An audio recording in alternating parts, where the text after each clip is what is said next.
Kentucky, Kentucky County, a place to work and play. Oh, Kentucky, Kentucky County, a place I want to stay. Its far north gate and southern trails came Walker, Boone, and Kenton too. Kentucky, she is calling, a place of history. Oh, Kentucky, Kentucky County, a place to work and play. Oh, Kentucky, Kentucky County, a place I want to stay. I'm John Stephenson. June Geiman and I are glad to be back off our trip across Kentucky. We traveled some 42,000 miles gathering the history of Kentucky county by county and its tourism attractions. We hope you will appreciate the films of the history of Kentucky by your congressional districts as much as we appreciated the opportunity of traveling through Kentucky some 42,000 miles.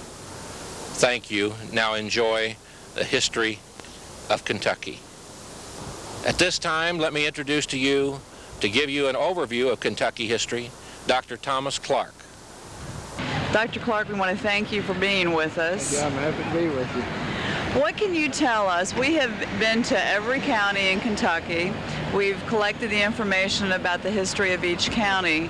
We've come to you, Mr. History, to help us close our documentation on Kentucky by telling us a little bit how Kentucky itself got formed. Well, Kentucky had a bit of a nebulous beginning. This was a wide open, unexplored wilderness territory on this side of the mountains. You begin to see an opening of the door as early as the middle decades of the 18th century. By 1760, Kentucky was gradually coming into focus, and by 1770, it was pretty well explored by the long hunters that came in, and then of course that famous party, they were long hunters too, of Daniel Boone and John Finley, who came into this state. Now, contrary, I think, to popular belief, this was not a region unmarked by no trails or no landmarks. There were buffalo traces, Indian traces across the state. As you know, no major Indian tribe occupied this state. This was a borderland between the northern Indians, the Shawnees with all their associated tribes, and the southern Chickasaw, our group to the south. And there was a great deal of rivalry between them to claim this hunting ground. Now, Kentucky, you know, geographically is of a highly varied nature, highly sectionalized nature. This central cane land here, or what you know as the Bluegrass Plateau, was a very famous grazing ground. There were salt licks scattered around all over the state where animals congregated, and the skin trade, the Indian trade, was a fairly rich one that originated here. In the early records, you have stories of the long hunters pursuing both the fur trade and the skin trade, but the major emphasis was upon the skin trade itself. Then, of course, in the middle of the 18th century, the rivalry between the French and the British, and you began to having those land speculators or surveyors like Thomas Walker, Christopher Gist coming into the region, making those preliminary so-called surveys in quotation marks. From 1760 on, the British were in control of this territory. The British undertook to check population expansion in this direction in the proclamation of 1763, which they were unsuccessful in doing. After 1770, you had a population movement into this region with the establishment in 1774 and 75 of Harrodsburg, or Harrodstown, and Boonesboro, Logan's Fort, and then Bryan Station, Lexington Fort. We're standing right now almost on the ground where the Lexington Fort was located. From that time on, there was a great population movement into this region that you know as Kentucky, concentrated largely in this central bluegrass area, but population in time was to expand into other areas of the state. What were the first counties in Kentucky? Well, Kentucky County was the first one in 1776. that was simply a blanket. Well, I believe back of that there was Fincastle County, but Kentucky County was simply a blanket spread of Virginia authority into this western country. Then in 1780 they were created the first three counties, Fayette, Lincoln, and Jefferson counties. Fayette County covered all the area north of the Kentucky River. Lincoln County, the area east of Benson's Creek, and Jefferson County, south of the Kentucky River, and west and south of Benson's Creek.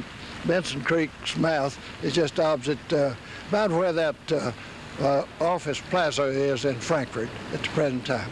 Okay. During the interview, we're standing on West Main Street, which is right across from the old Fayette County Courthouse. What is the significance of this area, Dr. Clark? Well, we're standing in a very historic spot here. Right here to my right, where this Radisson Hotel is located, is the site of the old Fort Lexington. It was built here on this town creek with trim cane all around it. They cleared the cane all around it, build a fort, and give them visibility, not to be surprised by a sneak Indian attack. Right to my right, on the corner of Main and Mill Street, is where the office of the True American stood. That was an anti-slavery paper published by Cassius M. Clay here in the very heart of Kentucky slavery, which that office was raided illegally so, in violation of the First Amendment of the Constitution. It was packed up. Later on, the courts granted Cassius M. Clay restitution, and he collected damages for it. To my back is Cheapside. Cheapside has a long and romantic history. Here within 50 feet of where we are standing was the scene of the slave auctions, where slaves were sold out of this bluegrass region to the expanding cotton belt in the south. It's also the scene of the great court day markets in which the livestock trade was carried on. This place used to be crowded with horses, cows, sheep, every kind of, all dogs, everything that people had to trade come in on court day and gather around this spot. Two, it was a great political stumping ground for politicians. I could not tell you the speakers who have lifted their voice in seeking office in this square to our back. The building immediately behind us is the 5th courthouse to stand on this spot. The first one was constructed in 1788. They were either burned or torn down because they were antiquated.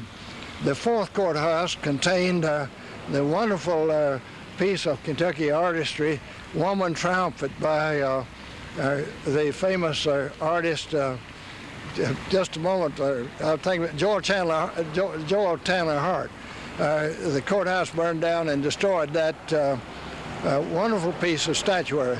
I had an forearm of that graceful figure, which I gave to the University of Kentucky. So far as I know, that's the only existing relic of that. Here were conducted trials, lawyers, a string of Kentucky famous lawyers, John Breckinridge, Caleb Wallace, George Nicholas, on down Henry Clay, on down through lawyers of the most famous of the Kentucky bars practiced in this courthouse across the street. That is one of its predecessors. Here it was, right after World War II, that the Army was called out, not the militia. The regular Army was called out to quell a lynch mob in the famous Leavitt trial, in which this square was seething with people with ropes and tar, threatening to lynch that Negro boy. The Army veterans brought from the battlefield of France stood off the mob, and the trial proceeded in an orderly way. It is also a square, a statuary of John Hunt Morgan's equestrian statue is over to our left. John Breckinridge's statue is here to our on Sheepside. This was the center of the business area of Lexington, not only Lexington, but it was a kind of a commercial nerve center for all of eastern Kentucky and all of central Kentucky. Louisville, after 1820, became the major commercial city of the state. Choosing a selection of the capital of the state, how was that done? That's a pretty complicated issue. Of course, you would have thought they would have chosen one of the major towns in the state, like Lexington or Louisville or Danville, for instance, or Harrodsburg, but they didn't. They went to Frankfort for various reasons, and I'm not sure that I'm entirely right about all of them, but one of the reasons, it was located near the center of Kentucky population at the time. It also was located on the river, easy access by water. The people of Frankfort supplied some materials and support for the building of a capital, and like all things, everlastingly, including the observation of the 10 Commandments in Kentucky, there's some kind of political implication involved. Okay. Can you tell us just a little bit about yourself, besides the immense amounts of knowledge that you possess? How did you get interested in history? I came to Kentucky in 1928 without knowing a single soul in this state. I got off the train down here on September the 14th, 1928, with 25,000 Kentucky Republicans milling around. I had never seen a Republican who wasn't a postmaster until I rode in the seat from Ashland down here with Charlie Curtis, who was running for vice president on the Hoover ticket. I came here as a student at the University of Kentucky. I was a graduate of the University of Mississippi, and I started work on my master's thesis in the field of Kentucky history, writing on the subject of trade in slaves, livestock, and hemp between this area and the lower South. And I became very much interested in the history of the state from that. And there's scarcely a day gone by in the last 60 years that somewhere or other I haven't been involved in doing something about the history of the state. We also understand that you've written 20-plus books. Can you tell us what some of the books are about? Well, I've published a history of Kentucky, the Exploring Kentucky, which was used a long time in the schools.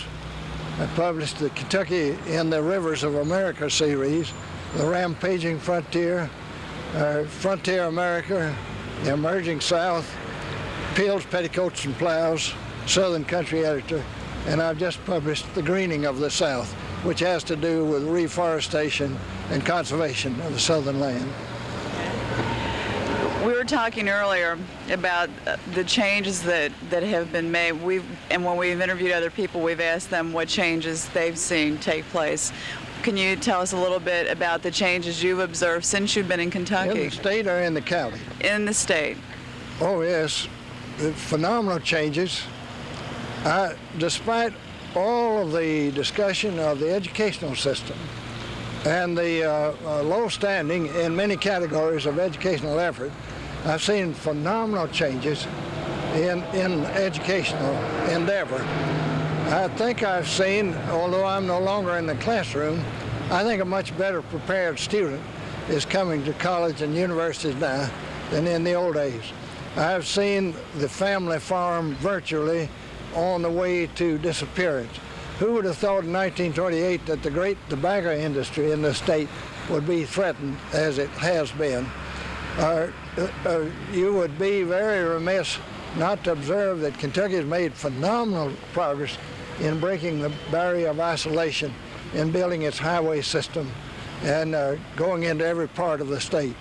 In the Clements administration, that legislation from building farm-to-market roads, building the interstate highway system, and then, of course, supplemented by the toll road system in the state, has made marked changes in Kentucky. I've also seen Kentucky fail to meet its challenges, fail to come up with what it's possible for it to do. Kentucky is still a provincial, agrarian state trying desperately to just kind of ease into the 21st century very poorly prepared to do so. What do you think about what John's doing? I think it's very interesting indeed. To go into all 120 counties in this state is a monumental undertaking.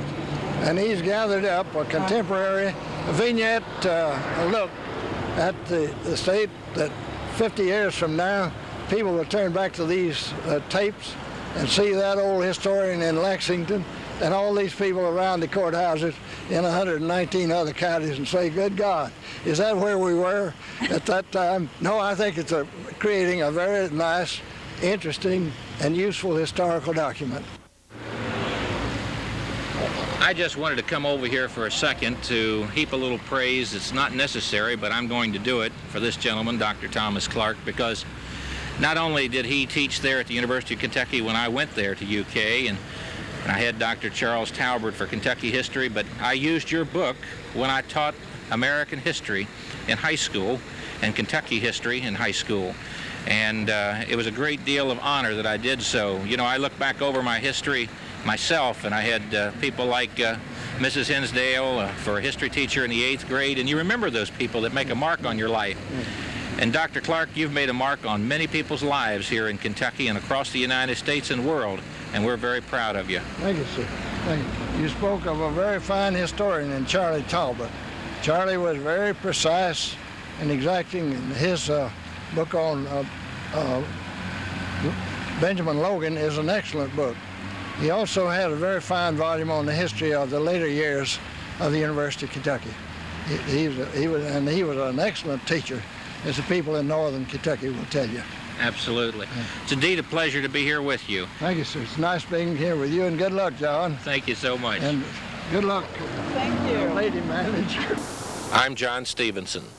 June GEIMAN and I, along with Kentucky's historians, are proud to give you the history of the 6th Congressional District. Lawrenceburg, the county seat of Anderson County. Anderson County's population is 13,492. The area square miles is 204, which ranks 99th. Anderson County is located in the 6th Congressional District. Jim Catlett, County Judge Executive. Lucille Duncan, Circuit Court Clerk. Jerry and Buddy Russell, Anderson County Clerk. When was the county originally formed? How was it formed, and who was it named after? It was formed in 1811, and it was called Franklin County then, and then they made it Anderson County in 1827, and that was Mr. Anderson was the man it was named after. Okay. A little information about the courthouse itself. I mean, this is a beautiful structure. There was a question I wanted to ask about the tower, the clock tower. According to the records, this is the first self-winding clock that was manufactured in the United States that you see now, and it was the first one that type that was made in Anderson in the United States.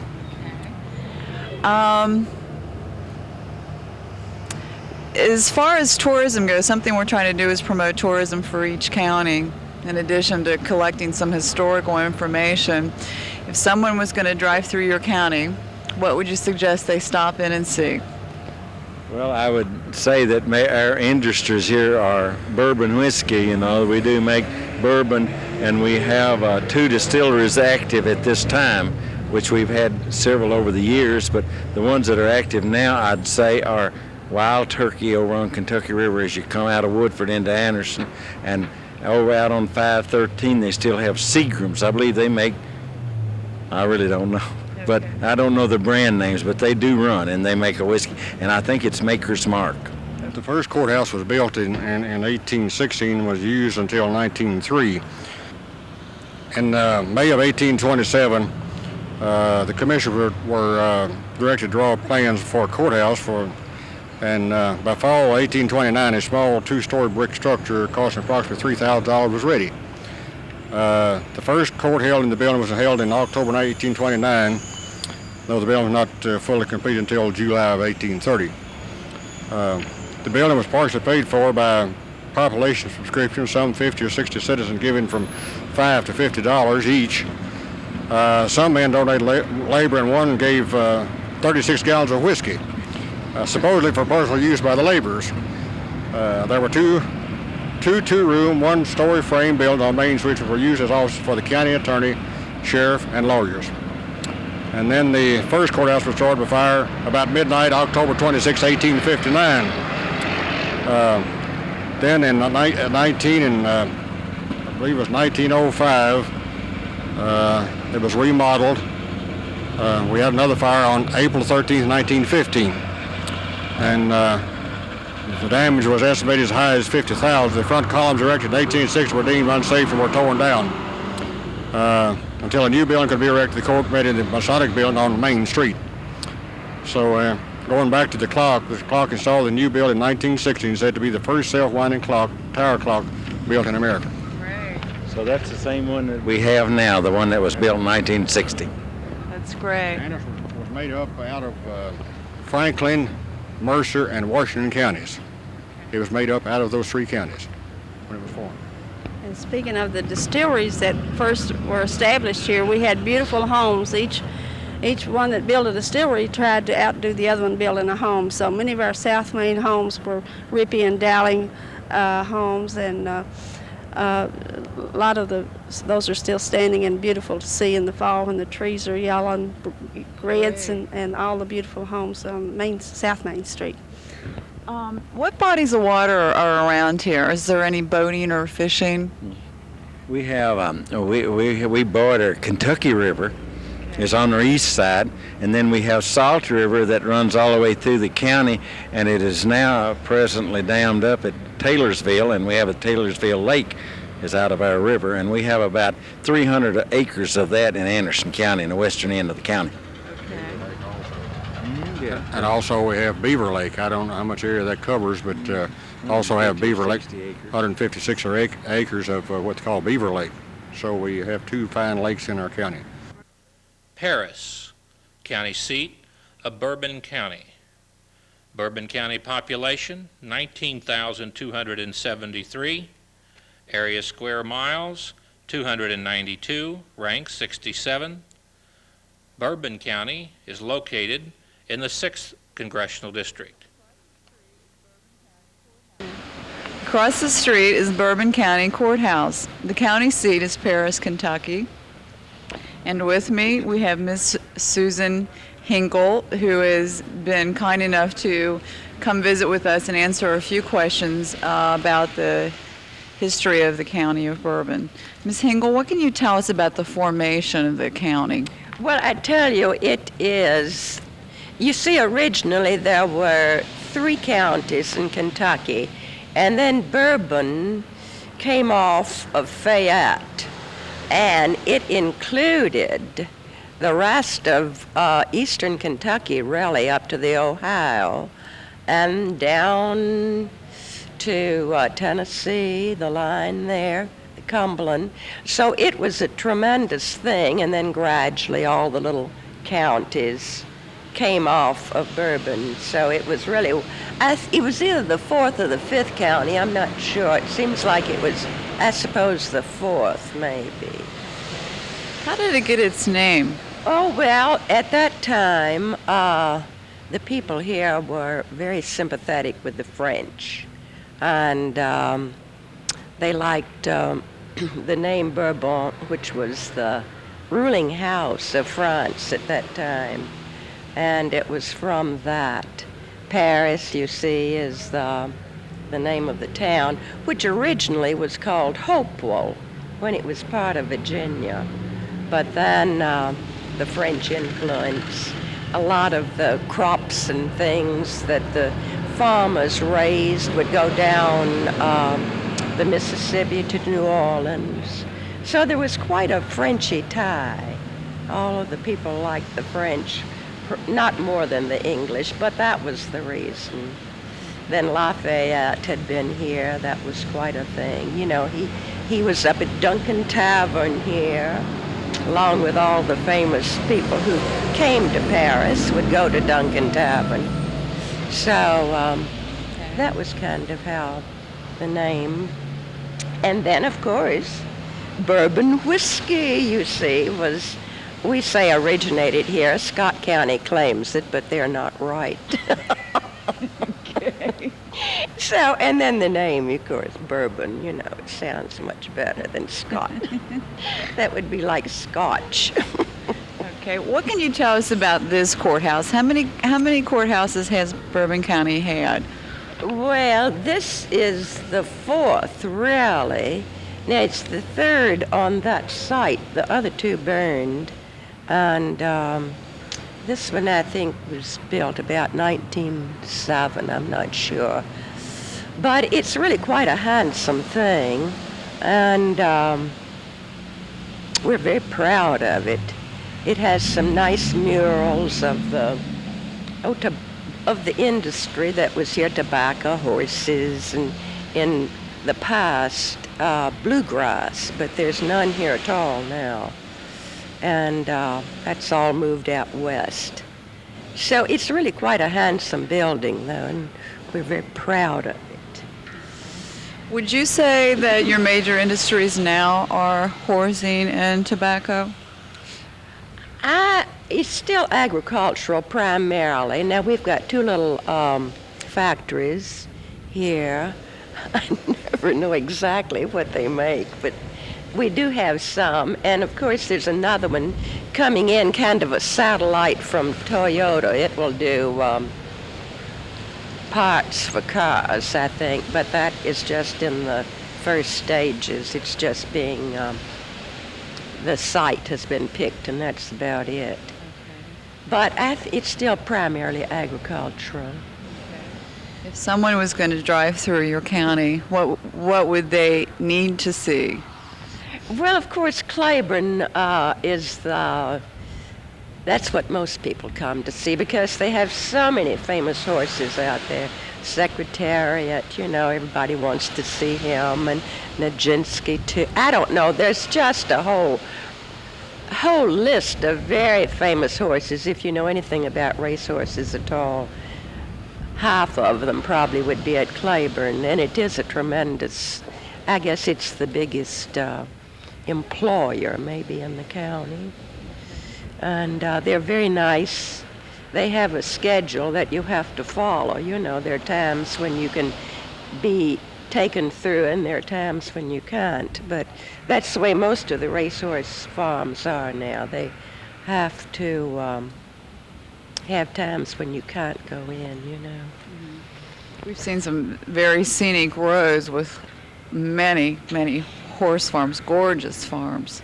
There's some lovely farms around here. And Bourbon really has some of the oldest, like log houses. Half of them are falling in, but they're very fascinating. Over there is Duncan Tavern, which is another one of our famous sites, I suppose you would say. It was built about 1788, I think, by Major Duncan, whom I think came here after the Revolution. And then it was a tavern and a boarding house, and then became rather decrepit. And in the 1940s, the DARs, the Daughters of the Revolution, took it over and, renovated it. And now it's really an exquisite place with gorgeous, furniture in keeping with the period and all kinds of goodies, And people do like to go there and visit it. And then, of course, there's Cane Ridge Church. That was the beginning of the Christian church, the sect. Now it's the Disciples of Christ. And it's out in Bourbon, an old log structure that's covered over now, but it brings in thousands of people, really. Anyone who belongs to the Christian church, it's kind of a mecca that they come and see where it was founded, really, So we don't have a lot of famous things in Bourbon, but it's a lovely county, and really there's so many old homes here, some in disrepair, falling down, but there are other lovely homes that maybe have been in the family for generations and generations. Well, this is a publication of a survey by the Kentucky Heritage Council and our historic society here in Bourbon. It's called Historic Parish, Bourbon County. And we had it published. And it has all the old houses in the county. And it's really quite an outstanding book, and we're very proud of it. And I think it's, of all of the published surveys, this is the best one. That one of the proudest times of my life was when I lived here in Bourbon County in Paris with my Uncle Bill and Aunt Erminy. Bless their dear souls, they're gone now. We're lost in an automobile accident. But I know the Binghams love this area. They weren't born and raised here, but they moved here out of choice. And living here and in Fayette County and in central Kentucky was one of the proudest and most enjoyable times of my life. And I was glad to be a part of your community. Oh, that's so nice. Thank you for saying that. And I appreciate you staying out here in the cold. Oh, we are free. Danville, the county seat of Boyle County. Boyle County population, 25,357. Area square miles, 182. Rank, 111. Boyle County is located in the 6th Congressional District. We're in Danville, Kentucky, which is the county seat for Boyle County. We're standing across the street from the Boyle County Courthouse. To my right, we have gentleman Dr. Richard Brown, who has graciously volunteered to provide us with information about the county. Dr. Brown, one of the questions we wanted to ask was, when was the county formed, and was it formed from any other counties? Yes, Boyle County was organized in 1842, and it was made up of parts of Mercer County to the north here and Lincoln County to the south, two of the oldest counties in Kentucky, but Boyle really is one of the newer counties, even though it was organized in 1842. It's also one of the smallest counties in Kentucky. There are only 9 counties in Kentucky that are actually smaller than Boyle. So when they organized it, they took parts of county to make one little county out of 2 much bigger counties, June. Okay. Boyle County, who is that name? Why is the name Boyle County? Boyle County is named for Judge John Boyle, who was a leading judge and jurist in early 19th century Kentucky. He owned some land here in Boyle County, and for that reason they named it for him. Okay. What can you tell us about the courthouse? How old is this courthouse, and were there other courthouses that existed? Oh yes, June. Actually, this is the 3rd courthouse in Boyle County. The first courthouse was 2 blocks to the east here, down on Constitutional Square, where the first Constitution of Kentucky was written. Then there was another courthouse built at the time Boyle became a county in 1842, and that one burned in a very disastrous fire that burned almost 1/3 of Danville on Washington's birthday, 1860. It also burned all but the walls of this Episcopal church, which we're standing in front of here. The new, what really is over 100 years old, but we call it the new courthouse. The new courthouse began to be built right after the disastrous fire in 1860. But then after the Battle of Perryville, which took place about 10 miles west of here, the Civil War Battle of Perryville, most of the public buildings around here were used as hospitals for sick and wounded soldiers of both sides. And for that reason, the county officials couldn't get back in the courthouse until the Civil War was almost over, really. It was occupied by hospital personnel and the sick and wounded. Okay. We're trying to promote tourism in each county. What would you say are some points of interest here in the county? Well, one of the points of interest I've already mentioned, of course, is Constitution Square State Shrine, a state park, which is 2 blocks to the east of us here. And this has 5 reconstructed buildings which are related to the very early history of Kentucky. One of the buildings is a replica of the building in which the conventions met that eventually drew up the first Constitution for the state of Kentucky in 1792. And across the street from Constitution Park is Ephraim McDowell House, where Dr. Ephraim McDowell performed abdominal surgery on a Mrs. Crawford, and became a pioneer in that type of surgery. So both those are right in the center of town. In addition to that, I mentioned the Battle of Perryville. It's in Boyle County, or that site is in Boyle County. It's to the west of us here, just outside the old town of Perryville. Many people come there to see that. As a matter of fact, they have a recreation of the battlefield of the battle every October, and this year is sort of an anniversary, the 25th or 125th anniversary of the Battle of Perryville. So they're anticipating a much larger crowd even than usual at this recreation.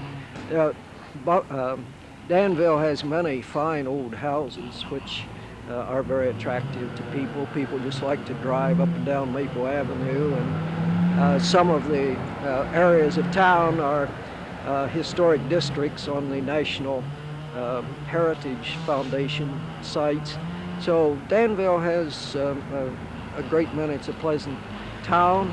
It's a nice place to visit. Center College, which is an old liberal arts college, established first of all by the Presbyterian Church, but now obviously open to any denomination. Very well known throughout Kentucky, indeed throughout the whole United States.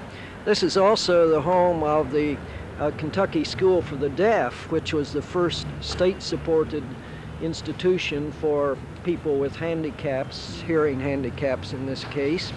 Danville was quite an educational center, still is. There were a number of girls' schools here, started here. Kentucky eventually became the Kentucky School for Women, is now part of Center College. There was a theological institute here, founded in 1853. So Danville has a long history and a good reputation as a home of educational institutions. Okay. We understand that you're not a native per se from Kentucky. Where did you originally come from, and what did you do? Well, actually, I was born in a little town in southeastern Ohio, so I'm familiar with Kentucky over in the Appalachian part of Ohio. But I spent most of my adult life and most of my teaching career in western New York. I taught in the State University of New York College at Buffalo, New York. And they had the great blizzard of 1977 there, in which that part of western New York got 199 inches of snow during that year. And this started us thinking about some place that had a little more congenial climate. We were already familiar with central Kentucky. We'd been down to Lexington and Berea, areas such as that. We liked to go to Keeneland Racetrack in the spring, and so when it came time to move, we started looking around for actually a smaller town close to Lexington. Lexington had grown to be a city of a couple 100,000 people by that time, and we shopped around and did some research and chose Danville because of its medical facilities, its fact that Center College is here, and we haven't been sorry. It's a delightful town, and when friends come to visit us, they pat us on the back for having made a wise choice, and that delights us, of course. What are the major industries in the county here? Danville has a number of industries. Tom McCann has a distribution center here. Whirlpool is recently moved most of its engineering staff to Danville. Rexnord is an important industry. Tokyo Rope is an important industry.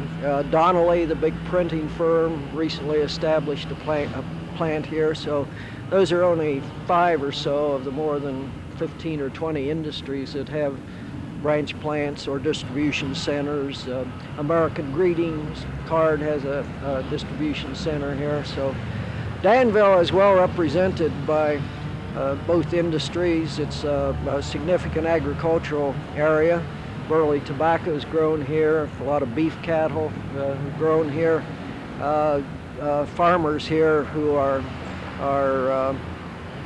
plagued by the question of raising tobacco are shifting their agricultural efforts into raising tomatoes, green peppers, bell peppers, and so on. But Danville and Boyle County has a very diversified economy. It doesn't really depend on one crop or one industry like so many counties have to do.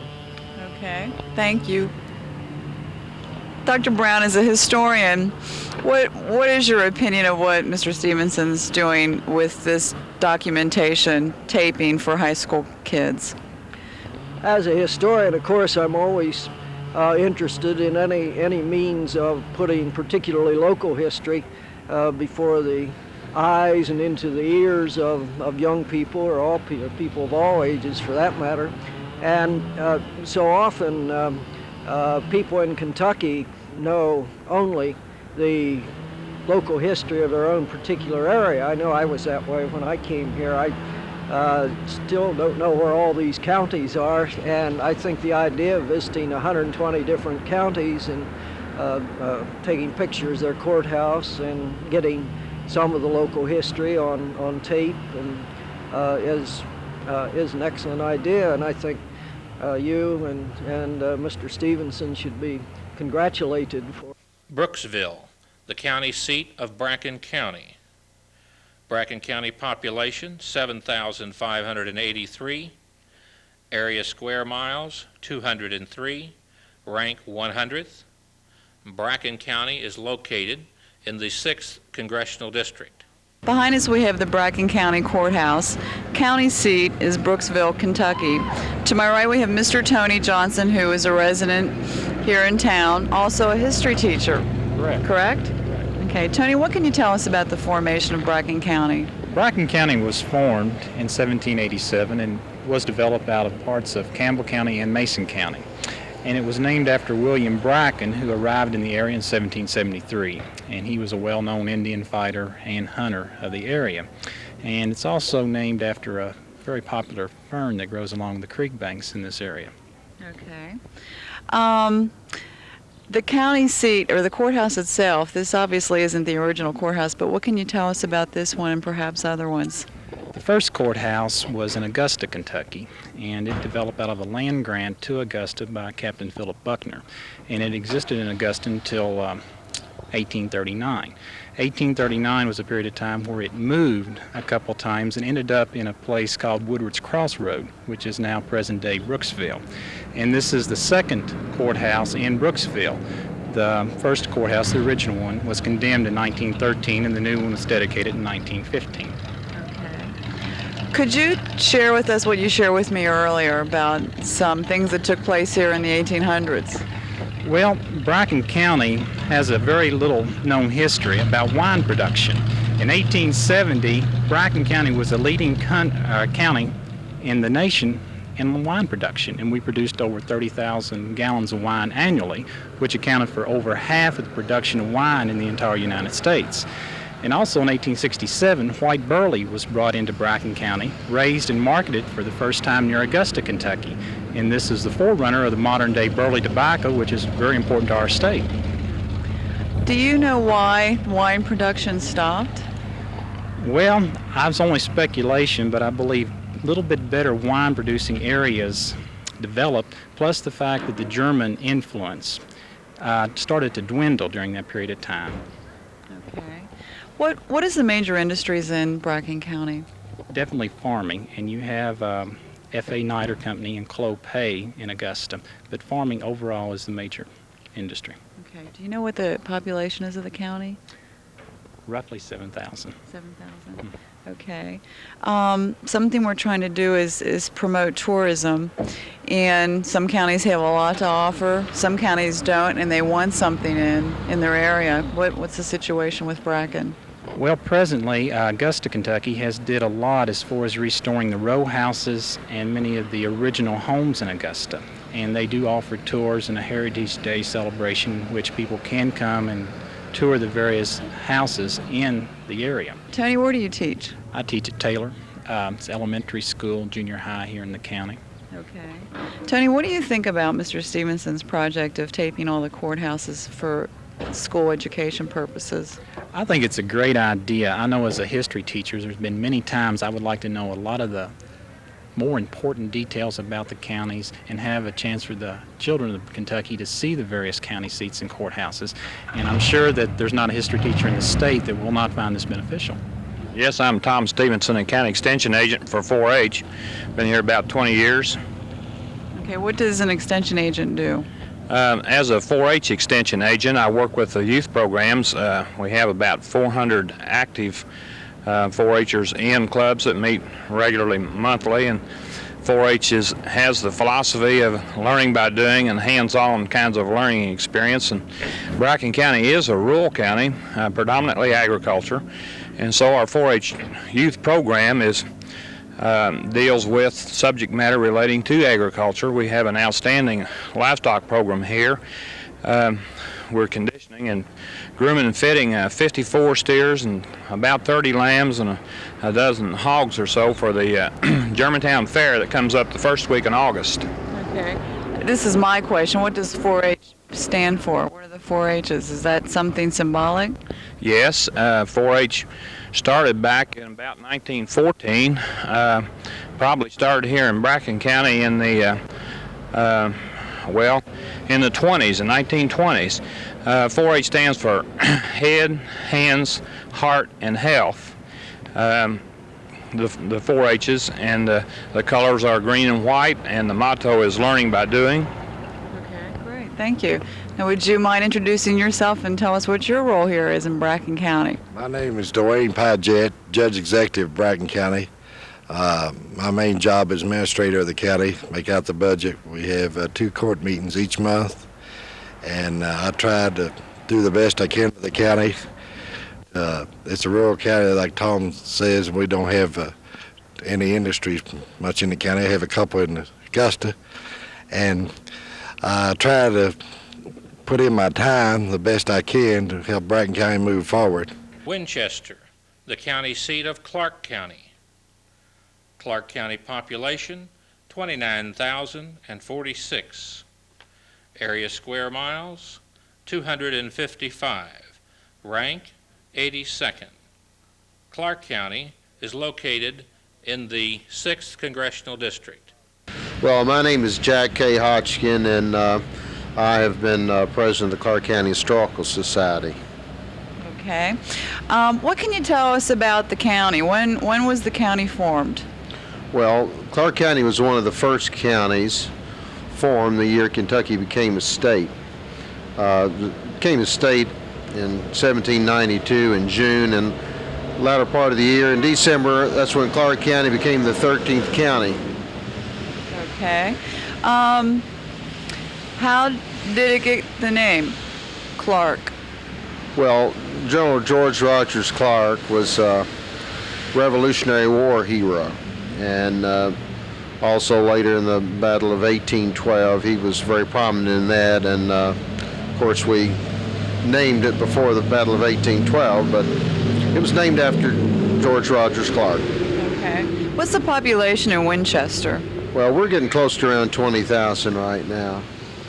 Winchester's grown since I've been here 50 years, around 10,000 when I was born, and maybe dropped down, and now it's back to up about 20,000. Okay. Before I go on to some questions about industry, the courthouse itself, when was it built? Well, a ballpark figure. Okay, there was, this is the original site of the first courthouse. John Baker is the one that owned this property here where Winchester stands, and he gave 66 acres right after the county was formed in '92. That following spring, Winchester was named after Winchester, Virginia, his hometown. He lived next door to George Washington there. But he gave the site for the courthouse and the 66 acres, and they built a log building and then maybe another brick structure or two. And this present building was built in around 1850s, and later was added on to, the back wing was added on to, remodeled in 1938. And here 4 or 5 years ago we put another section on this south side, which enlarged the courthouse to its present size. What's the major industries in the county? Well, we have several industries, I guess Rockwell International and the GTE Corporation, Bundy Tubing. Those are some of our, Hart Schaefer Marx is here now. They've been here several years. How is farming? Well, farming, because of the tobacco business, has always been good here. Of course, the tobacco business was off this year, and but it's still hanging in there. That's the main crop, of course, is tobacco. Okay. Earlier, we were talking about activities and events going on in each county, and we're trying to help and promote tourism for each county. And you were talking earlier about a festival. You want to tell us about that? Well, sure. We're real interested in tourism and then promoting the historical part that Clark County plays because of Daniel Boone built the fort right here on the edge of this county on the Kentucky River down there. And so we named our festival the Daniel Boone Pioneer Festival, which is held every Labor Day. And that's enlarged. The R.J. Reynolds Tobacco Company have been donating money to that, and I've put on a concert each year for them. And this will be the 4th year that they've been involved. And the first few years we had Tom T. Hall, Boots Randolph, Porter Wagner, and we'll have another name star this year. There's balloon races, and it's a very good festival. It's one of the best festivals in the state, Kentucky, Labor Day. So we want people to come and visit us during that time. Oh yeah, we had, well, I mentioned Daniel Boone, of course, and George Rogers Clark because of the Fort Boonesboro, which was the start of the whole westward movement right here in this particular land we're on. Andrew Jackson came through here on his way to be inaugurated for president. He was supposed to have stopped down here and made a speech about where that old hotel was. And also Henry Clay was over here quite a bit. He was supposed to have made his first speech on that location by a stump, and his last speech was in the courthouse here, Henry Clay. And I found an old picture not too long ago after they built the railroad station, which has been torn down here a few years ago. We hated that, but Teddy Roosevelt, got a picture of him making a speech out in front of the train station just before he became president. Harry Truman was the last president to come through here in a railroad car. Oh, the most active project going on right now is the old Leeds Theater building up here, which they were closing up the theater, and so several of the people here in this community have the Council for the Arts, and they are raising money, and they've gotten $250,000 to raise right now to buy the building and to redo it and make it a performing arts center. It'll be $1 million project. Looks like it's going over.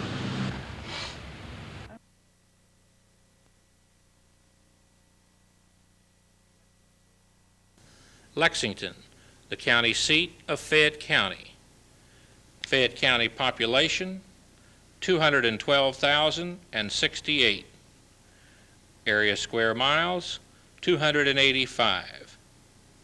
Fayette County is located in the 6th Congressional District. Mr. Cooper, what do you do in Lexington? I'm the curator of modern political manuscripts at the University of Kentucky Library, and also teach a course each semester in Kentucky history. Okay. What can you tell us about the formation of Fayette County? Well, This place was actually named before it was settled.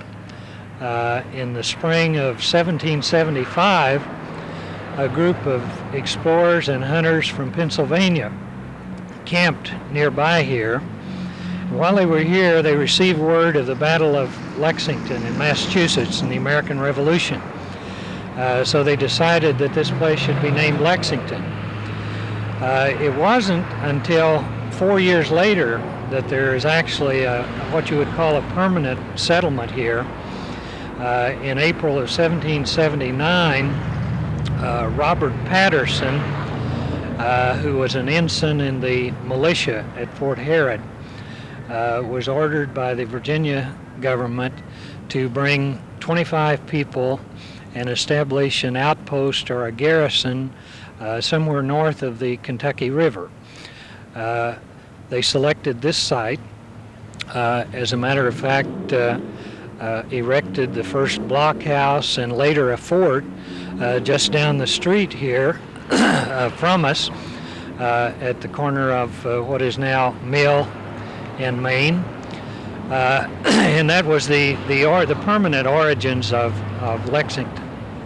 Okay.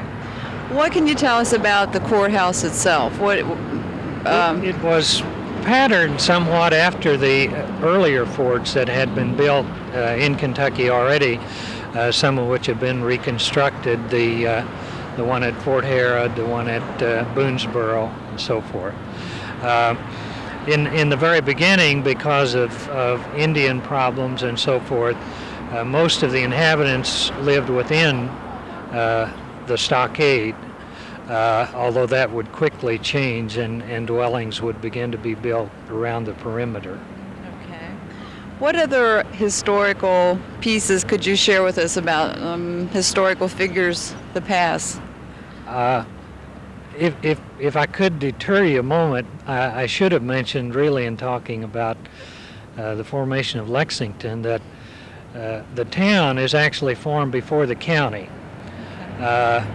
It was not until 1780, the next year after the founding of Lexington, that Fayette County was established. And that originally, well, since 1776, all of what we now know as Kentucky, with the exception of the Jackson Purchase, which was added later, was Kentucky County, a one-county unit for administrative purposes of Virginia.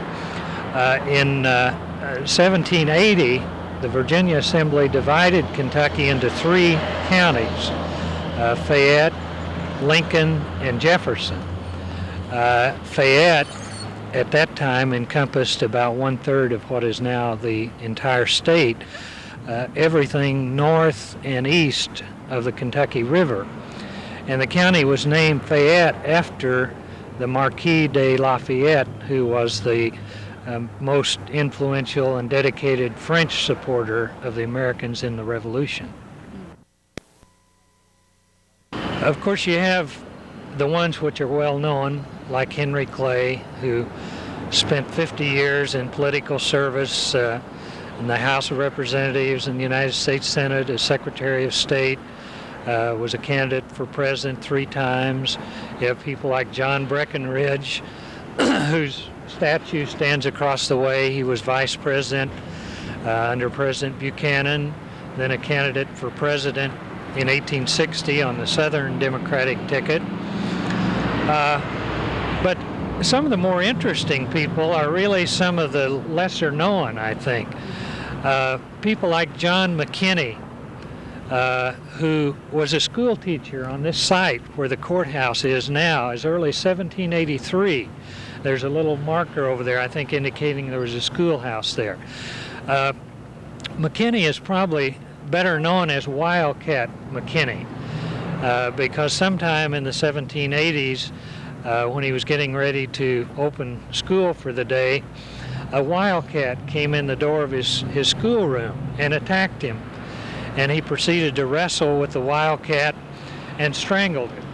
And when help finally arrived, the wildcat was dead, but its claws and teeth were still embedded in McKinney.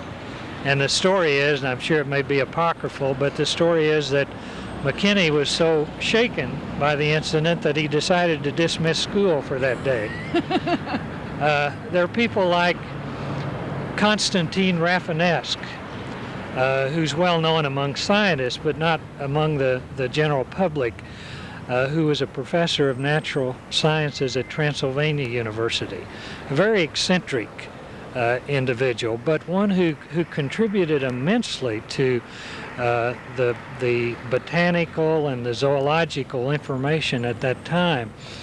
A fellow who, for instance, proposed to build a botanical garden and an arboretum in Lexington in the 1820s. The exact same thing that the city and the University of Kentucky are now proposing to do much later. He eventually left Transylvania under a cloud. There was a lot of probably professional jealousy among his colleagues, plus the fact that he didn't attend his own classes very well. He would go off on field trips and be gone for 6 weeks at a time. I'm sure the students at Transylvania loved it, but the administration didn't take it very kindly. And he eventually left and supposedly put a cloud or a curse on Transylvania University. Someone many years later, after Rafinesque had been dead for a long time, found that he'd been buried in Philadelphia, and they thought it would be a good idea to disinter the body, bring it back, and he's now buried in the basement of Transylvania, or of Morrison Hall out of Transylvania. And there's the legend that every Halloween, or maybe on his birthday, I'm not sure which, but some brave students will volunteer to spend the night over the crypt so that Rafinesque can't escape and destroy the university. People like that, I think, are maybe not as important in the total picture, but certainly a lot more interesting. King Solomon, who was a hopeless derelict and the town drunk, but who, when in 1833 a very serious cholera epidemic struck Lexington, 300 people died in 2 weeks, including 3 doctors who were trying to treat it. There weren't enough people to dig graves, to dispose of the bodies. People who could wouldn't, because they feared contacting the disease. King Solomon dug graves almost around the clock. And he survived the epidemic. He never contacted cholera. Many years later, a fine tombstone was erected to him in the Lexington Cemetery because of his services. People like that, I think, make every county and city of this size are going to have their fair share of prominent people. People are well known. But I think it's the thing that makes Lexington and Fayette County's history so rich, the fact that they have a lot of characters like the ones that I've just mentioned, who after all were common individuals, but who made the community and the society more unique. That tourism, of course, is one of our major industries here. I probably should have mentioned that when we were talking about the economy. To start right here in Lexington, within easy walking distance, you can absorb some of the magnificent history of the town and of the county. You can get an interesting contrast between the new and the old. For instance, we're standing here by the newest building, the Bank of Lexington. 2 blocks north of here is Gratz Park, which at one time was a part of the Transylvania University campus. Benjamin Gratz gave that lot to the college. In fact, it was originally called the Little College Lot. But around that, the perimeter of Gratz Park there are magnificent examples of antebellum architecture in homes, both the Federal and the Georgian style. You have the Hunt Morgan House, you have the Bodley House, which served as the headquarters of the Union Army during the Civil War when they occupied Lexington.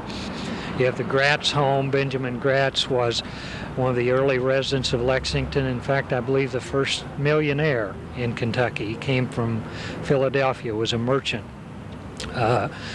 Further on, Transylvania University, founded in 1780, the oldest college west of the Allegheny Mountains. And on the Transylvania campus, there is the Robert Patterson Cabin, the fellow we spoke of who founded Lexington. We have there at one time, Transylvania had one of the finest medical schools in the country. As a matter of fact, they for a while had more students than Harvard Medical School. And they have in the library at Transylvania much of the old medical school library and the medical apparatus and equipment which they used in the school. Morrison Hall on the Transylvania University campus is an interesting historical building. It was built in the 1820s by Gideon Shyrock, who was one of the leading architects and who introduced the Greek Revival style into Kentucky. And it's interesting to note that for his services as an architect, he was paid in land. Transylvania University owned some land, I think, in what is now Franklin County, which they paid him for his services. And when the building was finished, he gave the college a guarantee for 17 years, and the building is done considerably better than that.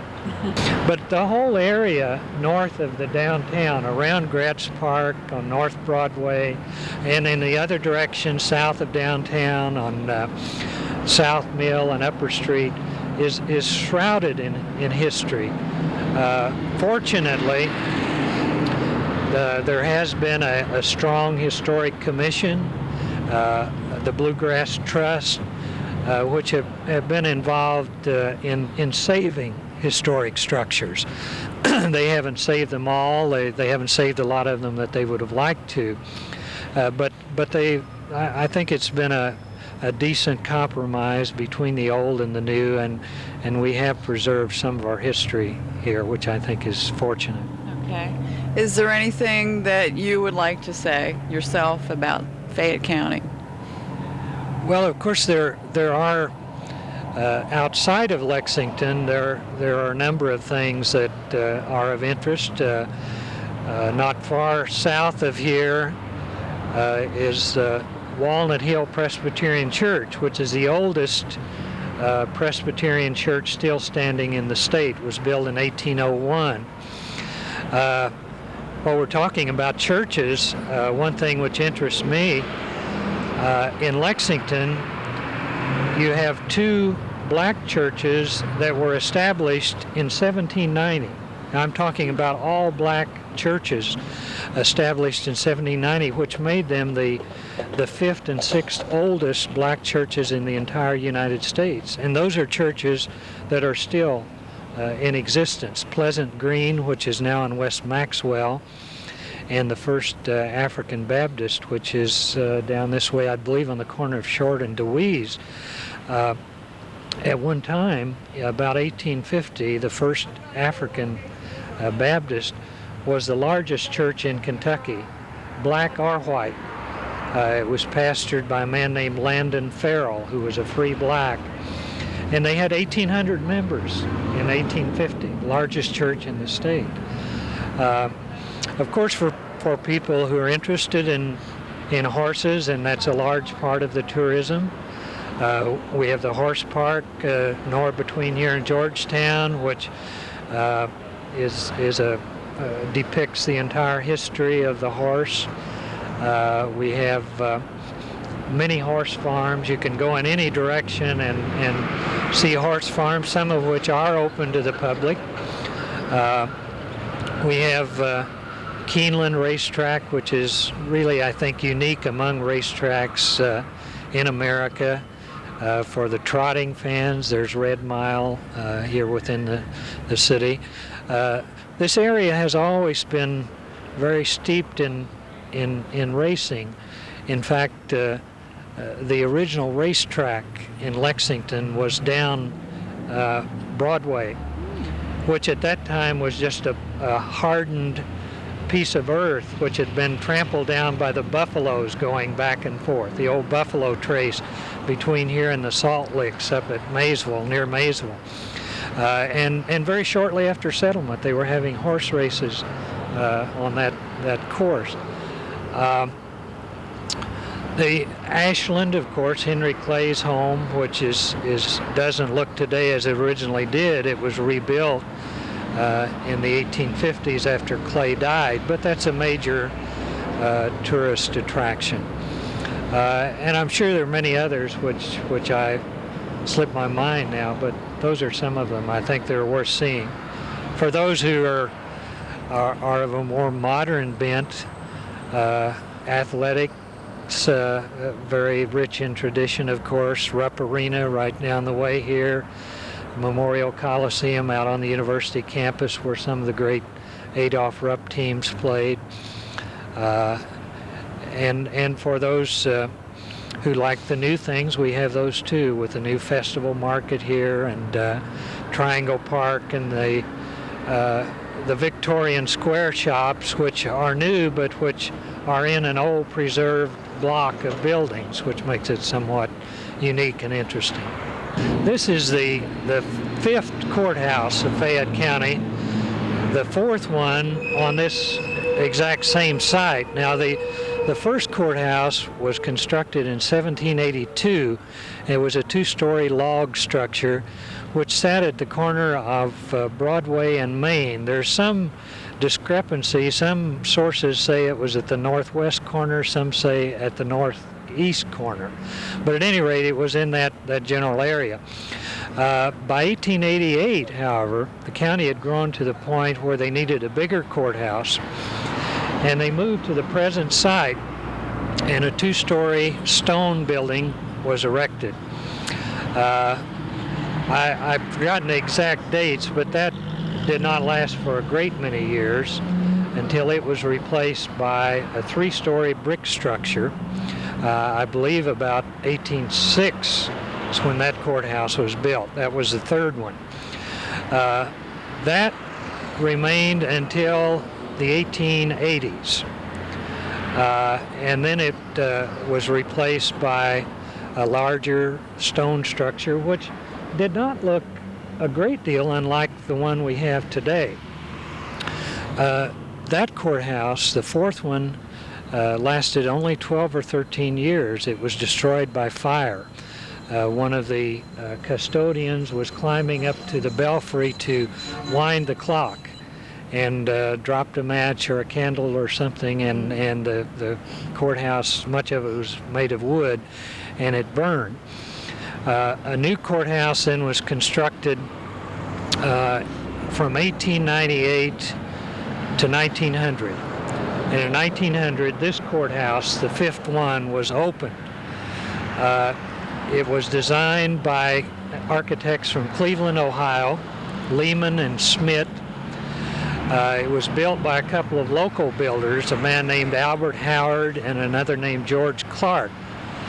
And when it opened in 1900, it was considered certainly the most magnificent structure in the state, and some people like to believe in the entire country. It was built at a cost of a little more than $250,000, and that was the late 1800s, 1900.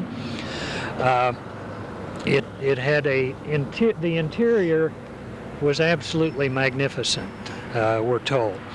And there are descriptions of it which exist. Unfortunately, in the 1960s, it was necessary to remodel the courthouse to make the space more efficient, to add more offices, and much of the space inside the courthouse, which made it such an imposing structure, was lost. The Y-shaped staircases which went to the upper floors with marble steps, the ornate railings. There was a rotunda in it originally which was 105 feet tall, almost went to the top of the building. All of that was closed off, in the remodeling. So as a result, we get a courthouse today which looks very similar on the exterior, but on the interior in no way resembles what we once had.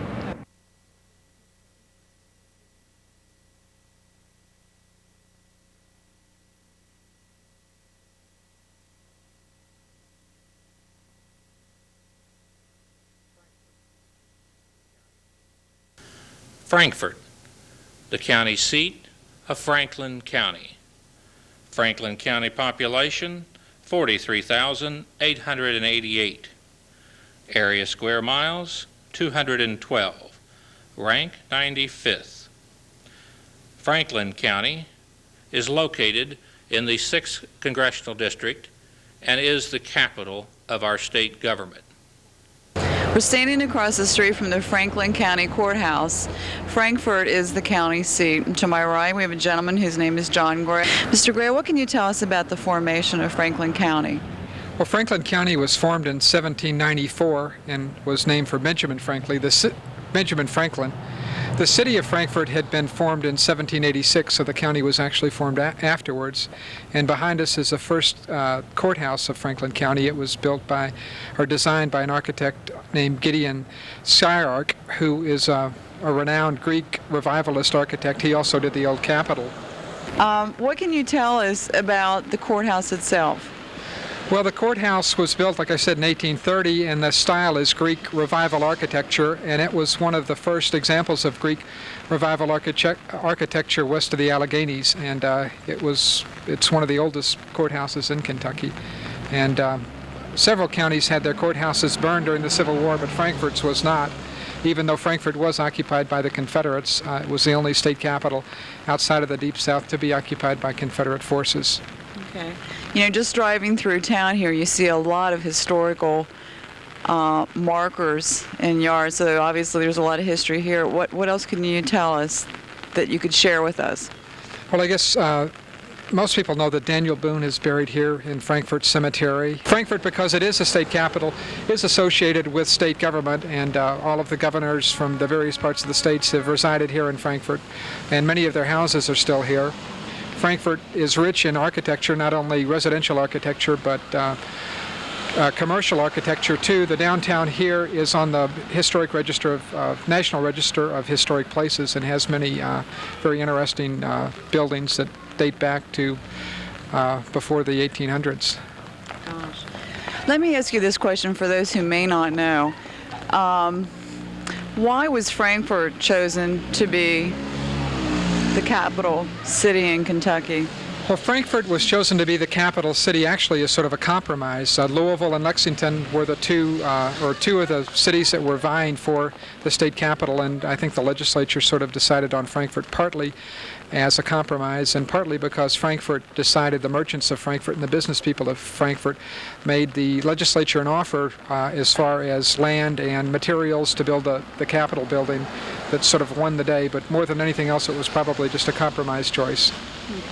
The major industries in Frankfort, there are several distilleries. Frankfort has always been a center of distilleries. It suffered some during the Depression, but several of the distilleries are still in operation. It has an industrial park, but it's mostly small industries, and I guess Frankfort's biggest industry probably is state government. Okay. What about farming, horsing? Well, Frankfort does have the county. Or Franklin County does have a very wide agricultural base. We don't have the large horse farms that they do in Woodford County and Scott County, or not Scott, that they have in Fayette County, but Frankfort is primarily a tobacco, cattle, corn kind of a agricultural base. Okay. Well, when people come to Franklin County, I think that they will want to visit Frankfort because it is the state capital, and they'll be able to see the new Capitol building, the governor's mansion, the old Capitol building, the courthouse, the historic district down here where we are today. And also Frankfort has a residential area that's called the Corner and Celebrities that is 2 blocks from where we stand, that's very rich in residential architecture that people would find very interesting. Cynthiana, the county seat of Harrison County. Harrison County population, 15,667. Area square miles, 310. Rank, 59th. Harrison County is located in the 6th Congressional District. We're standing across the street from the Harrison County Courthouse. County seat is Cynthiana, Kentucky. To my left, we have Mr. Paul Lale. Mr. Lale, what can you tell us about the formation of Harrison County?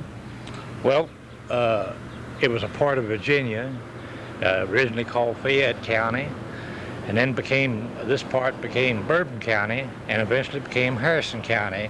It was settled in 1775, and those people were driven out by the Indians. The next year they came back and made a settlement, and they were never driven out after that. And that was the start of the settlement of this area of Kentucky. And it was Captain Ruddles. The fort was captured and massacred in 1780. They came back in 1781 and 82, new groups, and they formed quite a strong county. Cynthiana was formed in 1793. They had their first court in 1795, and shortly after that, the county was formed. The first sheriff was one of the first people who was in Kentucky, John Hingston, and he was the first sheriff of the county. And many of the old names that are here now are still from the same people. They originally came from Pennsylvania and from North Carolina. Now my people came from Pennsylvania to North Carolina and then on into Kentucky. They were contemporaries of Boone. They lived next to Boone, Daniel Boone's place, in Pennsylvania and in North Carolina, and then came here and later spread to the other states. We have many of the original people still represented here. It's always been a beautiful county. They say that this is the most beautiful part of Kentucky. Harrison County is the most beautiful part of Kentucky. It lies on the edge of the bluegrass, and we have surrounding hills. We have a long valley, narrow valley. We have Licking River flowing through it. At one time, we had commerce on the river. Now, of course, we don't have commerce on the river.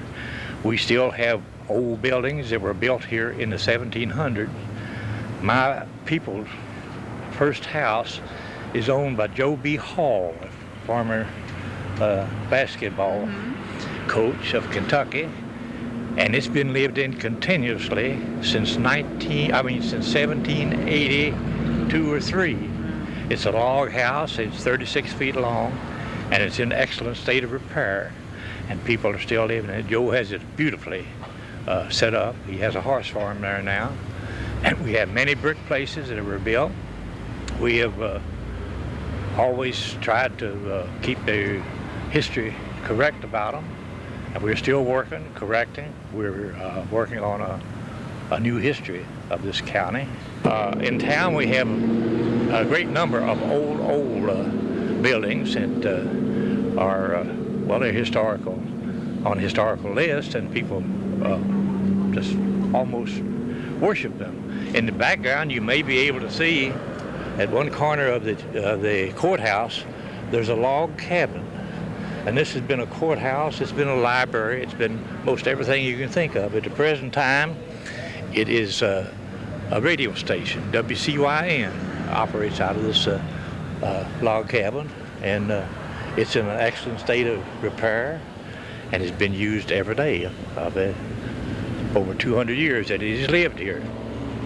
And churches, we have our old churches that have been built way back when they started out with a log church, and then in just a few years they became brick churches and were replaced with, if they were replaced or rebuilt with stone and brick. They're old and they have quite a history. We're very proud of them. We're very proud of many of our buildings, and our industries have carried on. We've had great strides in industries. We at one time were the premier whiskey county. This county had 30 distilleries, and Bourbon County had 34, and we almost cornered the market. We had some of the most famous brands known at the time, And since Prohibition, we just had one distillery, but it made as much whiskey as the other small distilleries made all this time. We were one of the first areas to bring in shorthorn cattle. We brought in new breeds of sheep and hogs. We've been a very progressive county, and it showed up in our history and in our relations. And many people come here, and like I was born in Bourbon County and never felt at home till I came back down here when I was 19 years old because all my folks were here.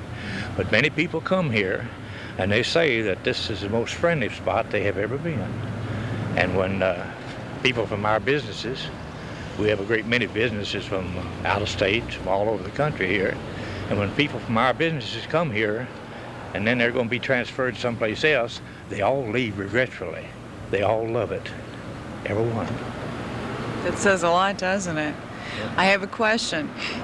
Where did Harrison come from? How did it get its name, the county, and how did Cynthiana get its name?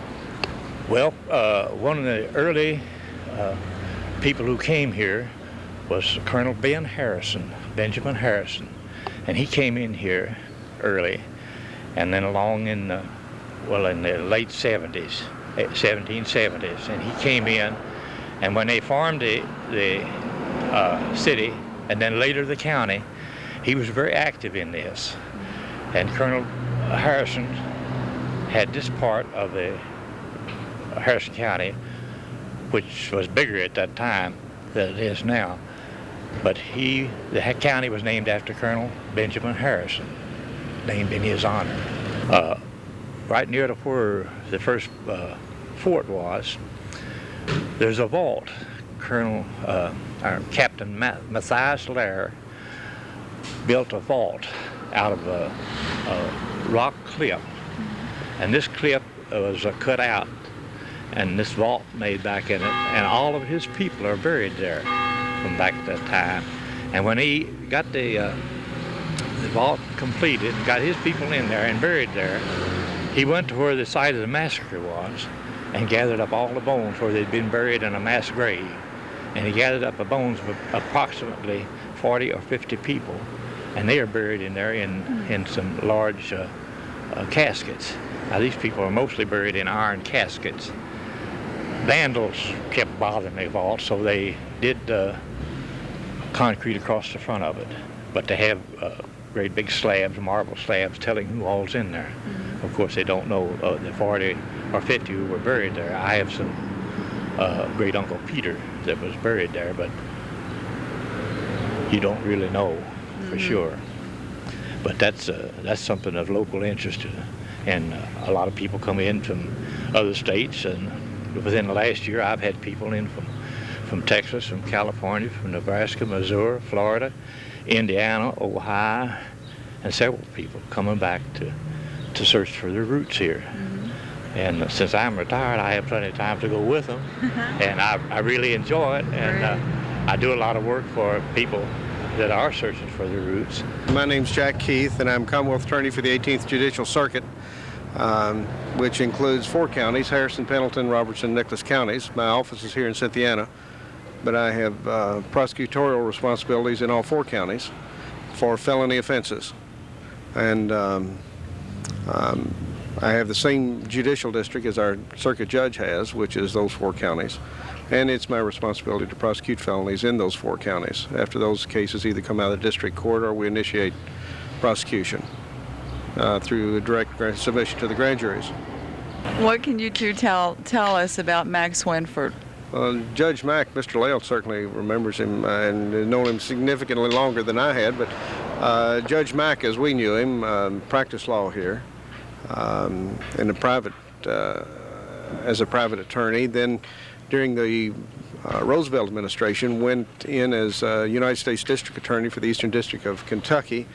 In 1937 he went to the federal bench and became at that time the youngest federal judge in the United States. After he became the youngest federal judge in the United States, he died while still on the bench, although he was not as active as he had been. He essentially retired as the chief judge of the Eastern District. I think Judge Mack died about 19 78. Oh, I think somewhere in there, I think. He wrote probably one of the most classic books in Kentucky called The Kentucky Lawyer. And it's a marvelous book on Kentucky lawyers and tales that he'd seen and incidences and funny stories about lawyers and courtroom experiences that he'd had. And it's still a classic and always will be a classic. Judge Mack was a brilliant man, a farmer, a fox hunter, and also a fine jurist and extremely well respected in our community.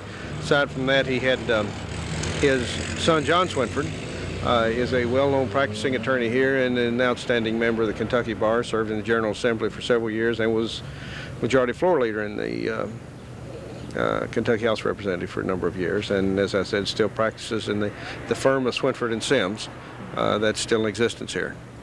And Judge Mack put a real stamp on our community, and as sort of one of our patriarchs that we all think a great deal of, and he never forgot his hometown. And I guess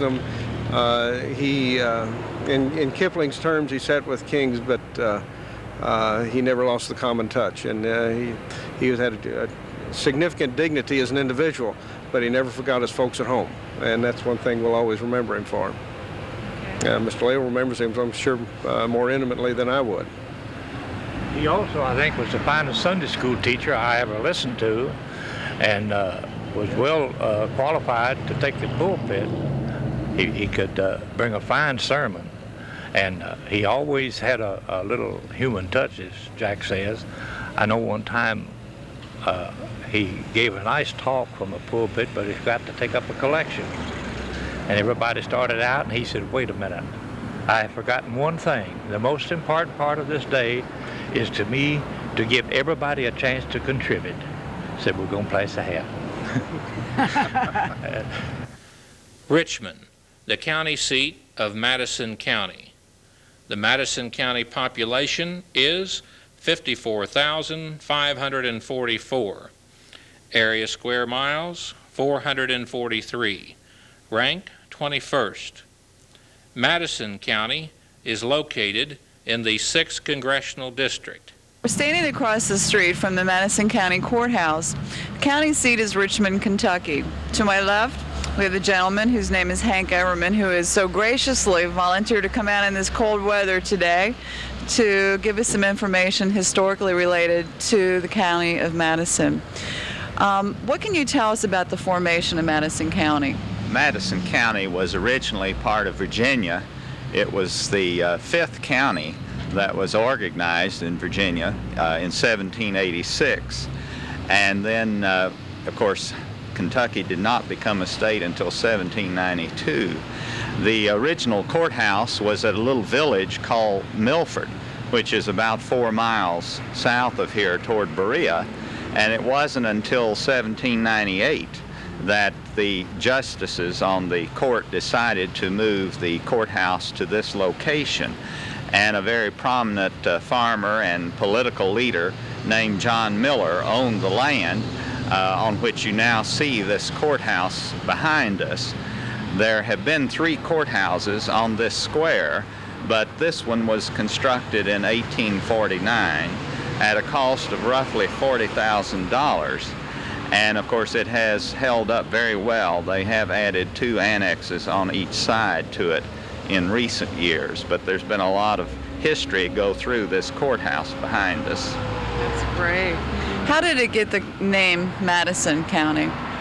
It was named after James Madison, who of course was not only one of the most prominent of all the Virginia legislators at the time, but later would be the father of the Constitution and of course our 4th president. And Richmond itself took a name after Richmond, Virginia. There's a lot of history in this county, and I know it'd be difficult to put it in capsule form, but could you briefly run over some of the things of major interest? When most people think of Madison County, they think of the founding of Boonesboro in the summer of 1775, and it was certainly one of the most important forts on the Kentucky River. The great majority of settlers who came into Kentucky came by way of Boonesboro in the 1700s. We've had a lot of very famous history in this area, not only because of Boonesboro, but because of the famous Civil War battle, one of the few Confederate victories during the Civil War. One of the most prominent of the early leaders was Green Clay, who amassed a fortune including some 200,000 acres of land, not only in present-day Madison County, but throughout central southern Kentucky and down into northern Tennessee. And Green Clay showed the potential to any Virginian or Carolinian who wanted to migrate into this area, because he opened warehouses. He had all types of farms, taverns, distilleries, ferries. He engaged in a number of business practices and often bought up land that there was no legal title to as far as the early settlers are concerned. He also was the father of Cassius Clay, the famed abolitionist, who lived a very colorful life here in Madison County and died out here at Whitehall, one of the most impressive of our Madison County antebellum homes. Mm-hmm. Okay. What we're trying to do is help each county promote some tourism. So what would be things of interest for people to see coming through Madison County? Fort Boonesboro has been restructured and is a fine park out here. It does attract probably the greatest number of tourists of any single attraction in the county. Whitehall, the ancestral clay home, has been restored. It's one of the most magnificent antebellum homes. It's open to the public. I think a lot of people come here to the courthouse not only to view the courthouse but to do genealogical research. Bybee pottery is well known throughout the country, and we do export pottery throughout this country from the Bybee pottery, which was started in the 1840s. Berea is well known not only for its arts and crafts, but because of the college. It is a very special place, and it draws a great number of tourists annually. Okay. As far as, let's say, locally in Richmond, for those who won't know this, could you tell us a little bit about the university here? All right. Eastern, of course, originally was a Presbyterian college that was founded after the Civil War because of the split in the Presbyterian Church. It was called Old Central.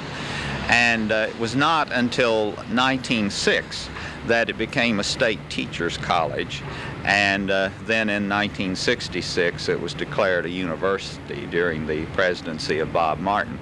It has grown from a very small campus of 200 or 300 to an enrollment now of 13,000. Judy West has been appointed to the Court of Appeals. She is the first female judge appointed to that high post. She is a Richmond native, and we are very proud of her. Harrodsburg, the county seat of Mercer County. Mercer County population, 19,052. Area square miles, 250. Rank, 85th. Mercer County is located in the 6th Congressional District. Mercer County was formed by the Virginia Act in 1785, before Kentucky became a state.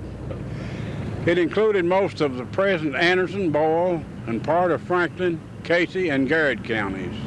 Harrodsburg was the first permanent English settlement west of the Alleghenies, founded by James R. Harrod in 1774. Harrodsburg, seat of government of Kentucky County, 1776, Lincoln County, 1780, Mercer County, 1785. Mercer County was named for General Hugh Mercer, a native of Scotland. He came to America in about 1746, was an officer in the French and Indian War, 1775 to 1759, served with Washington, was the commander at Fort Pitt, hero in the Revolution, instrumental in success at Trenton, 1776, and Princeton, 1777, where he was banded to death by the Hessians. He owned 13,000 acres in Kentucky district. Judge, what is your full name? I. C. James III. Judge, what can you tell us about tourism in your county? Well, of course, Mercer County is noted for its tourist attractions. We have in this county, of course, the old fort, which was in memory of the founders of the first permanent settlement west of the Allegheny Mountains, Harrodsburg, Kentucky. Also, we have several, Pleasant Hill at Shakertown. We have the Beaumont Inn, several other noted eating places, and Mud Meeting House, First Church, and also Lincoln's Marriage Temple is here, and numerous other historical places.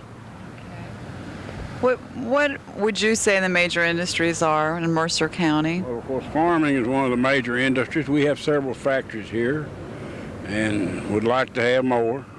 We certainly want to see our people employed. And we'd like to see some more factories come into Harrodsburg and Mercer County. As you know, county governments as well as city governments are struggling due to the loss of the revenue sharing funds which have been available to the counties and cities. We certainly need more cooperation with the state government and the counties to help us to get industry and be able to pay our way. Mount Sterling, the county seat of Montgomery County. Montgomery County population, 20,538. Area square miles, 199. Rank, 102nd. Montgomery County is located in the 6th Congressional District. To my right, we have Mr. Caswell Lane, who is an attorney here in town. What can you tell us about the formation of Montgomery County? In 1796, it was taken out of Clark County. Clark had been recently taken from Bourbon, and so they opened business here January 1st, 1797. At that time, the county extended to the Virginia line. Most of that area east of here and southeast has been taken out of Montgomery County at one time or another. Okay, how did it get the name Montgomery? Named for General Richard Montgomery, who was a Revolutionary War hero killed in the storming of Quebec. Okay. About the courthouse, could you give us some information on the courthouse prior to this? Yeah. This is the fifth one standing on this site. We think there was one log building, temporary building prior to that just across the street, but this one was built in 1960 as a replacement for one built in 1890. This building is, I think, the fifth. Okay. How did the town itself, do you know how the town was selected in being county seat? Well, yes, it is in the central part of the county, but it was a town, a settlement before the county was formed. It was a little trading center here. The formation of roads, the development of roads, the old Indian trace from the Great Lakes to the Gulf of Mexico, the Great Warriors trace went through here, and the early settlers used it. And that was the early name for the town was Little Mountain Town. It was named for a very large Indian mound, which was a landmark along this trail, which has been torn down by an early settler to build his house on it. But that was the original name, and it was later compromised to Mount Sterling when the Scotchman wanted his hometown of Stirling, Scotland, added to it, so it became Mount Sterling. We're located near some very attractive state parks, some very scenic areas, the Red River Gorge areas, just 20 miles away. Some other areas in East Kentucky were very scenic, we feel are close, as well as we've got facilities here that people can enjoy the Lexington area and Horse Farm area as well, going from here, as well as taking in the scenic areas to the east of us. But I don't believe we've taken full advantage of that, and that's one thing that local people, along with guidance maybe from state officials, could strengthen our employment, our economy on that level. Are there any special events that the county or the city participate in annually? Oh, one of the best known ones is the County Court Day, which is the third Monday in October of each year, when it's mainly performed, although it used to be once a month, the third Monday in each month. But it's a day that's really not promoted locally. People just know when it is. It's not advertised. Sometimes there are articles written prior to the time it comes up, but there's no advertising. People just have been accustomed to coming here for a great many years on the third Monday in October. Now it's gotten to be where it's a weekend thing. It starts on the latter part of the prior week and runs through Monday, the third Monday. And what do they do? Well, I don't know. There are just a lot of people here, mainly. It used to be a great trading day. They'd trade livestock. People would come to town maybe just the one time a month, and it got to be a great trading day. Now you have a tremendous number of vendors here, both trading, maybe not antiques, but been selling a lot of food, and it's... Look out, we got a camera behind good.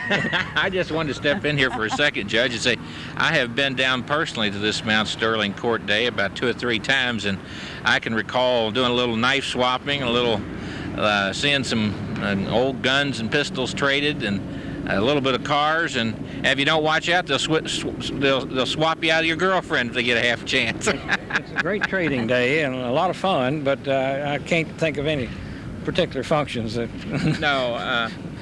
take place. Nice to be here with you, though. John, glad to have you guest in Mount Sterling, Montgomery County. Appreciate it very much. Thank you. Carlisle, the county seat of Nicholas County. Nicholas County population, 7,157.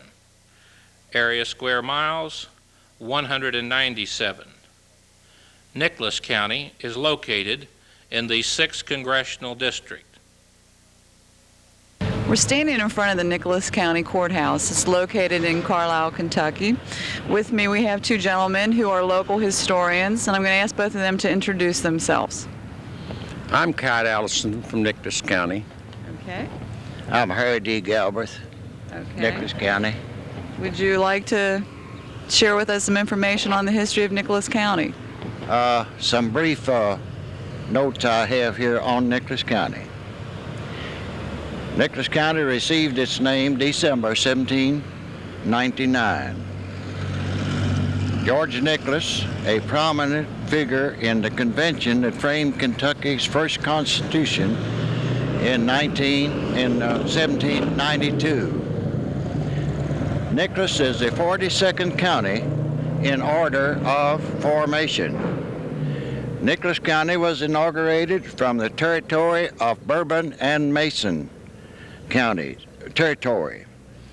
The first court that was held in Nicholas County was at Blue Licks in August 1800. The second courthouse in Ellisville on Route 68, built of log, 1805, on the James Ellis farm. The county seat then moved to Carlisle. The log courthouse was dismantled and moved and placed near where our library is today. Then a brick courthouse was built in 1818. A second brick courthouse was built and used until the present one, which was built in 1893. A Mr. Concart donated the grounds for public buildings. A flag on our present courthouse, the only one of its kind in existence, was placed there a few years after World War I, which would be maybe about 1920. We cannot talk much about Nicholas County without mentioning Daniel Boone, the intrepid Daniel Boone, who came from North Carolina through the Cumberland Gap to Kentucky and blazed a trail was the head of the pioneers who blazed a trail for this part of Kentucky to be settled. Okay. Many people living in Nicholas County today are direct descendants of the pioneers who wrested a living from the soil and the woodland. The rocks and rills, the valleys and the hills of Nicholas County hold steadfastly roots deeply embedded and will remain forever. Sons of Nicholas County did their part in the wars, which were the Revolutionary, Civil, World War I, World War II, Korea, and Vietnam. You were telling me something interesting about the construction of the courthouse and how they dug up the basement. Could we talk about that? Yes.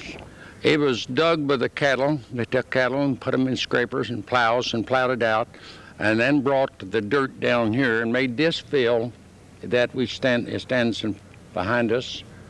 And very little of that was dug by hand because they had cattle and they had scrapers, which cattle was used in place of horses. And people mention cattle, well, they don't understand what we did have work cattle back in those days. Okay. Do you want to share with us, you were talking about the battle that had taken place? Oh yes, the Battle of the Lower Blue Lick, writing the poem and have it ready for the centennial day, which is the 19th day of August in 1982 there. So I was trying to get it off on someone else, some of the school teachers, but they wouldn't let me go. So I get up in the night, which was a night watchman also there, and walk the ravines as it come to me. It goes like this: to whom it may all concern, across the Licking River, where the scarlet life once fled, lies ranks of Colonel John Todd and our Kentucky dead, under the sod and the dew, waiting the judgment day, and the echo sounds of Kentucky rifles faded away that day, August the 19th, 1782. That's beautiful. Mr. Allison, we were talking earlier about your lifestyle. Anything is something worth sharing? Well, I was a poor boy brought up, spending 2 years away from home in the Army of Occupation. And then, after my parents died, living practically backwoodsman's life. Very little food that I buy. I get it from the soil, or I get it by hunting, fishing, and that way. And I love it because my people had the same life, and I felt like I was no better than they was.